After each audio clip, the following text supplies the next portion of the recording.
అందరికీ శుభోదయం అండి. విజయవాడ నుంచి ఆగిరిపల్లి వెళ్ళే దారిలో, అంటే దాదాపుగా ఆగిరిపల్లి దగ్గర ఈ ఆర్గానిక్ తోట మేము వెళ్ళడం జరిగింది. ఇది ఒక 10 ఎకరాల తోటలో మామిడి చెట్లు ప్రధానంగా ఉన్నాయండి. ఆ తర్వాత ఈ దోస, పుచ్చకాయలు, తర్వాత ఈ ఆకుకూరలు, కాయగూరలు కూడా ఆర్గానిక్గా అక్కడ పెంచుతున్నారన్నమాట. ఈ ముల్లంగి వేసిన ఇది పంట తీసేశారు. ఇవి ఆకులు కానీ ముల్లంగి కానీ చాలా ఫ్రెష్గా, చాలా టెండర్గా, చాలా బాగున్నాయి అన్నమాట. మేము వెళ్ళినప్పుడు అక్కడ ఈ ఆకు ఔషధ గుణాలు ఉన్న ఆకండి, చాలా బాగుంటుంది, పప్పు చేసుకున్న చాలా బాగుంటుంది అని చెప్పడం జరిగింది.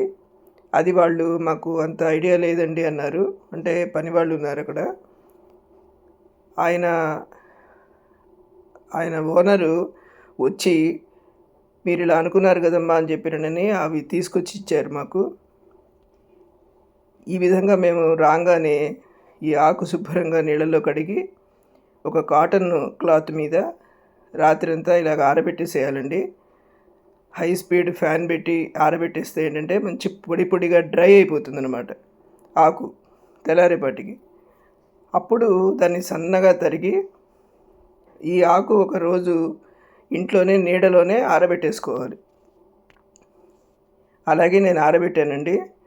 ఆరబెట్టింది ఏంటంటే ఒక 2 డేస్లో చక్కగా ఒక కవర్లో, డ్రైగా ఉండే కవర్లో పెట్టి ఫ్రిడ్జ్లో పెట్టుకుంటే ఈ ఒకసారి బాగా ఎక్కువగా వచ్చిన ఆకు మనం ఒక 5-6 సార్లు పప్పు చేసుకోవచ్చు అన్నమాట. అలాగే మజ్జిగ పులుసులో బచ్చలాకులు అవి వేస్తూ ఉంటారు, అట్లాగా కూడా ఈ ఆకు వేసుకోవచ్చు. మనం ముల్లంగి దేంట్లో అయితే వాడతామో అన్నిట్లలోనూ ఈ ఆకు కొంచెంగా మనం కలుపుకోవచ్చు అన్నమాట. ఎందుకంటే దీని ఔషధ గుణాలు చాలా ఉంటాయండి, చాలా మంచిదన్నమాట. ఇది చాలా very rich in iron content, తర్వాత రిచ్ ఇన్ సి విటమిన్, తర్వాత లివర్కి చాలా మేలు చేస్తుంది, జీర్ణశక్తిని బాగా పెంచుతుంది అన్నమాట. ఈ విధంగా ఇన్ని ఔషధ గుణాలు ఉన్న ఈ ఆకు మనం చాలా ప్రిజర్వ్ చేసుకోవడం మంచిది. దొరికినప్పుడల్లా, వీలైనప్పుడల్లా తింటూ ఉండాలన్నమాట. ఈ విధంగా కొంచెం ఎక్స్ట్రాగా ఉన్న ఆకు చూడండి, ఇలా తరిగి పెట్టి ఒక రోజో 2 రోజులో ఇంట్లోనే నీడ పట్టున ఆరబెట్టాలి. ఆరబెడితే నీకు అందులో తడి అనేది లేకుండా డ్రైగా అయిపోతుంది అన్నమాట. అప్పుడు మనం ఈ జిప్ బ్యాగ్స్ ఉంటాయి కదా, అందులో పెట్టి ఫ్రిడ్జ్లో పెట్టుకోవచ్చు. లేదంటే 8 డబ్బాలు ఉంటాయి, ఆ డబ్బాల్లో కూడా పెట్టి వేసుకోవచ్చు. ఎప్పుడంటే అప్పుడు మనం వాడుకునేలాగా ఉంటుందన్నమాట. ఈ విధంగా సన్నగా తరిగిన ముల్లంగి ఆకు ఆరబెట్టడం జరిగింది. అలాగే ఈ రాడిష్ అంటారు కదా ముల్లంగి, ఈ ముల్లంగి కూడా కూర చాలా బాగుంటుందండి. మా అమ్మగారు పులుసు బెల్లం పెట్టి చేస్తారని చేసేవాళ్ళు. ఉత్త కూరే తినేసేలాగా ఉంటుంది, చాలా బాగుంటుంది అన్నమాట. అవి కూడా ఇవి కొంచెం టెండర్గా ఉన్నాయి బాగా. అంటే ఈ ముల్లంగి అనేది భూమిలో పెరుగుతుంది కదండి, పైన ఆకు. ఇవి కొంచెం ఎర్లీగానే వీళ్ళు అది కొయ్యడం వల్ల రెండు చాలా టెండర్గా ఉన్నాయి. అందుకని రెండు చాలా బాగున్నాయి అన్నమాట. ఈ ముల్లంగి కూర సన్నగానే ఉండడం వల్ల నేనేం చేశానంటే రౌండ్గా చక్రాల్లాగా తరిగి కొంచెం 2 గ్లాసులు నీళ్లు పోసి ఒక 5 నిమిషాలు ఉడకబెట్టి, అది ఉడకాలండి ఫస్ట్ కూరకి. అది ఉడికిన తర్వాత మన చిల్లుల బుట్ట లాంటిది ఏదైనా ఉంటే, లేదా స్టీల్ మెష్ ఉన్న గిన్నెలు ఉంటాయి కదా, దాంట్లో ఈ నీళ్ళన్నీ వడగట్టేసుకోవాలి. అంటే దానిలో పోసేస్తే నీళ్ళన్నీ పోతాయి కదండి. అది చాలా బాగుంటుందన్నమాట. ఆ ముల్లంగి డైరెక్ట్గా చేసేసిన దానికన్నా ఒక్క ఉడుకు రానిచ్చి, అప్పుడు ముల్లంగి ఉడుకుతుంది, దానికి ఉన్న ఒక లైట్ స్మెల్ ఏదైనా ఉంటే అది పోతుందన్నమాట. ఇదిగో ఇలాంటి స్టీల్ మెష్ ఉన్న గిన్నెలో ఆ పోస్తే వాటర్ అంతా డ్రైన్ అయిపోతుంది. చక్కగా ఈ ఉడికిన ముల్లంగి ఇలా ఉంటుందన్నమాట. ఇప్పుడు ఒక భాండీలో ఒక పెద్ద స్పూను ఆయిల్ వేసుకుని, శనగపప్పు, ఆవాలు, ఎండుమిర్చి అది తిరగమాత వేసుకుని, అది వేగిన తర్వాత ఇగో ఈ తీసి పెట్టుకున్న ఈ ఉడకబెట్టిన ముల్లంగి ఉన్నది కదండి, అది ఈ తిరగమాతలో వేసేసుకోవాలి. వేసుకుని బాగా కలిపిన తర్వాత పులుసు బెల్లం పెట్టడం అని చెప్పా కదా, పులుసు బెల్లం అంటే చింతపండు పులుసు వేసుకోవచ్చండి, లేదంటే మామిడి ఒరుగు కూడా పులుపు కింద వేసుకోవచ్చు అన్నమాట. నేను మామిడి ఒరిగే వేశాను, మనకేమి తేడా తెలియదండి, పులుపు అంటే పులిపే అనమాట.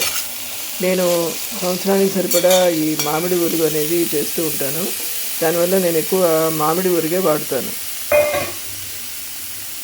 అది అంత బాగా ఇష్టం ఉండదు అనుకుంటే చింతపండు వాడుకోవచ్చు అనమాట. నేను మామిడి ఒరుగు ఇందులోనే వేసి మీకు ఎంత కావాలో అంత వేసుకుని ఒక అర గ్లాస్ అంటే అర గ్లాసు నీళ్లు పోయాలి. ఎందుకంటే ఈ మామిడి ఒరుగు ఉడకాలి కదండి, పులుపు రావాలి కదా. ఒక 4 చిన్న పీసులు బెల్లం ఇందులో వేసేస్తే ఇదే పులుసు బెల్లం పెట్టిన కూర అన్నమాట. పులుపు తీపిగా ఈ ఎండుమిర్చి వేసిన కారం వస్తుంది, కూర చాలా చాలా బాగుంటుంది. కొంచెం పసుపు వేసుకోవాలి, ఇందులో ఉప్పు వేసుకోవాలి, అంతా ఉడికిపోయిన తర్వాత. ఇప్పుడు ఇది మనం ఉడకబెట్టిన ముల్లంగి కాబట్టి మనం ఈ మామిడి ఇది ఇలా వేసాం. అదే మనం ఉడకబెట్టకుండా ముల్లంగిలో ఈ మామిడి ముక్కలు ఇలా వేస్తే ఈ పులుపుకి అసలు ఇవి రాళ్లలాగా అయిపోతాయి, ఆ ముక్కలు సాఫ్ట్గానే ఉండవు అనమాట. అందువల్ల ఒక ఉడుకు రానివ్వాలి అనేది. ఇప్పుడు చూడండి, ఈ మొత్తం వేసిన తర్వాత ఇలా మూత పెట్టేసుకుని ఒక 5-10 నిమిషాల తర్వాత ఆ ఆవిరికి ఎంత బాగా మగ్గిపోయి కూర చక్కగా తయారైపోయింది. పసుపు కూడా ఇందులోనే వేసుకోవడం జరిగింది. ఇందులో ఎండుమిర్చి కారం తప్ప మామూలుగా పొడి కారం వేస్తే అంత బాగుండదండి. అందువల్ల ఈ విధంగా చేసి మీరు కూడా తప్పకుండా తినండి. చాలా చాలా ఔషధ గుణాలు ఉన్న ఈ ముల్లంగి ఎంతో రుచిగా ఉంటుంది, అలానే మన శరీరానికి కూడా చాలా మేలు చేస్తుంది. ఇది ముల్లంగి కూర పులుసు బెల్లం పెట్టి. ఇప్పుడు మనం ఈ ముల్లంగి ఆకుతో సన్నగా తరిగిన ఆకు ఉంది కదండి, పప్పు చేసుకుంటున్నాం. ఒక గ్లాస్ కందిపప్పుకి మనం ఈ మనం కట్ చేసిన ఆకు ఉంది కదండి, దాంతో ఒక 2 గ్లాసుల ఆకు వేసుకోవచ్చు అన్నమాట. వేసుకుని దానిలోనే ఈ మామిడి వరకు కూడా పెట్టి కుక్కర్ పెట్టేస్తానండి నేను. ఇప్పుడు కుక్కర్ వచ్చిన తర్వాత చూడండి, పప్పు చక్కగా ఉడికిపోయి ఆకు కూడా చాలా బాగా ఉడికిపోయింది. ఈ మ్యాంగో వరుగు కూడా మెత్తగా అయిపోతుంది, అది కనిపించదు ఇంకా. అందులోనే ఉప్పు, పసుపు, కారం వేసి కలిపేసుకోవాలి. దీనిలో కొంచెం మెంతులు, ఆవాలు, ఎండుమిర్చి, ఇంగువ, తిరగమాత వేసుకుని ఈ పప్పులో కలిపేసుకోవడమే. దీంతో ఈ ముల్లంగి ఆకు పప్పు రెడీ అయిపోయింది. ఇది వారానికి ఒకసారైనా తినడం చాలా మంచిదండి.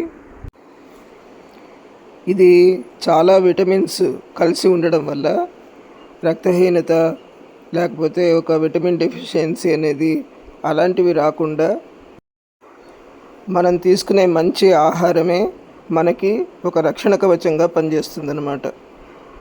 తప్పకుండా మీరందరూ కూడా ఈ ఆకుకూరలు చక్కగా తిని మంచి ఆరోగ్యాన్ని పొందండి.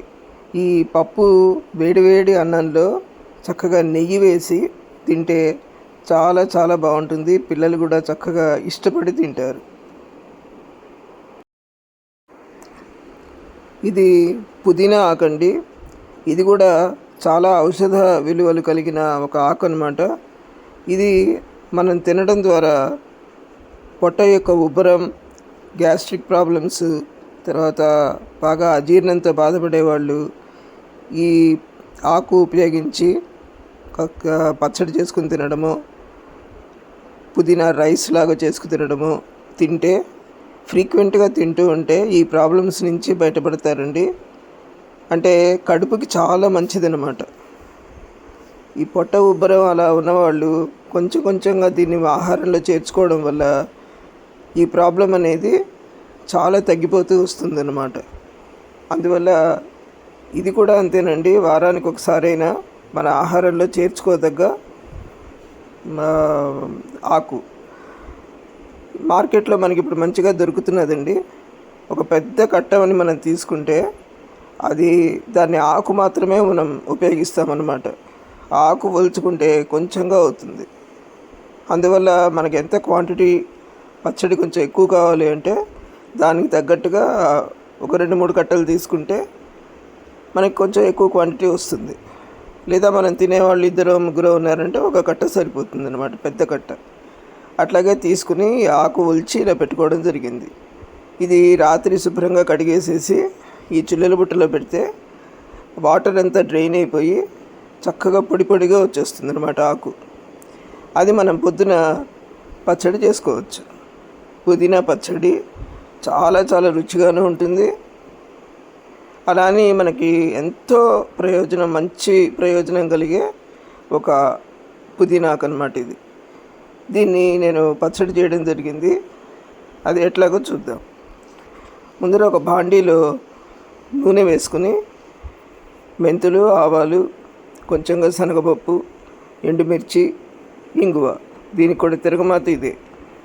తర్వాత పచ్చిమిరపకాయలు తెచ్చినప్పుడు పండుతాయి చూడండి. ఆ పండిన పచ్చిమిరపకాయలు కొంచెం ఎండుమిరపకాయలు కలిపితే ఈ పచ్చడి చాలా టేస్టీగా ఉంటుంది, చాలా రుచిగా వస్తుందన్నమాట. మొత్తంగా ఎండుమిర్చే కాకుండా అలానే గ్రీన్ చిల్లీ కాకుండా ఇదిగో ఈ విధంగా పచ్చి పండుగా ఉన్న పచ్చిమిరపకాయలు, ఎండుమిరపకాయలు ఈ విధంగా చక్కగా ఇలా వేగిపోయిన తర్వాత దీంట్లోనే కొంచెం ఇంగు కూడా వేసుకుని ఇప్పుడు ఈ తిరగమాత ఒక గిన్నెలో తీసి పెట్టుకుని అడుగున కొంచెంగా నూనె ఉంటుంది కదా, ఆ నూనెలో మనం ఈ డ్రై చేసి పెట్టుకున్న పుదీనా వేసి కొంచెంగా వేడికి పచ్చిపోయేటట్టుగా వేయించుకోవాలి. ఈ తిరగమాత తీసి పక్కన పెట్టాను. ఇప్పుడు ఈ బాండీలో కొంచెంగా నూనె అది ఉంది కదండి, దీంట్లో ఇప్పుడు ఈ పుదీనాకు వేసుకోవాలన్నమాట. వేసుకుని కొంచెం వేడి చూపిస్తే ఏంటంటే ఈ పుదీనాకు పచ్చి వాసన పోతుంది.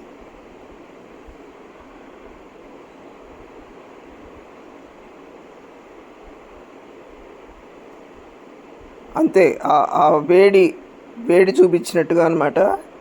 అది కొంచెం వేగినట్టు అవుతుంది. ఇప్పుడు దీనికి తగ్గ చింతపండు వేస్తాం. దీంట్లో పులుపుకి చింతపండు వేసుకోవచ్చు. చింతపండు బదులుగా ఈ మామిడి ఒరుగు వేసుకోవచ్చు. నేను మామిడి ఒరుగు వేసానండి.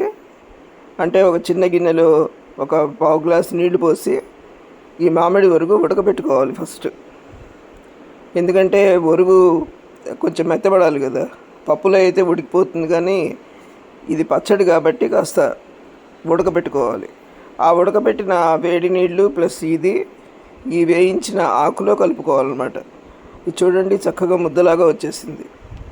అంటే ఆ తడికి ఈ ఆకు ప్లస్ ఇది అంతా ఇలాగ ముద్దలాగా వచ్చింది. ఇప్పుడు ఈ వేయించిన తిరగమాత, ఈ ఆకు మిశ్రమం రెండూ కలిపి గ్రైండ్ చేసుకోవాలి. గ్రైండ్ చేసుకుని ఇప్పుడు ఇందాక కొంచెం బ్యాలెన్స్ ఉంది కదండి, తిరగమాత నూనె అది ఉంటుంది కదా, దానిలో ఈ ముద్ద కలిపేసుకోవాలి. ఇంతేనండి, రుచికరమైన ఆరోగ్యకరమైన పుదీనా పచ్చడి రెడీ అయిపోయింది. ఇది కూడా వేడివేడి అన్నంలో కొంచెం శనగ నూనె వేసుకొని తింటారండి. ఇది నెయ్యి కన్నా కూడా శనగ నూనె చాలా బాగుంటుంది. అందువల్ల మీరు కూడా అలాగే ట్రై చేసి చూడండి. ఈ పుదీనా పచ్చడి తప్పకుండా మీరు కూడా తినండి. Thank you very much for watching my video. మీ అందరికీ నచ్చినట్లయితే please like and subscribe. Thank you.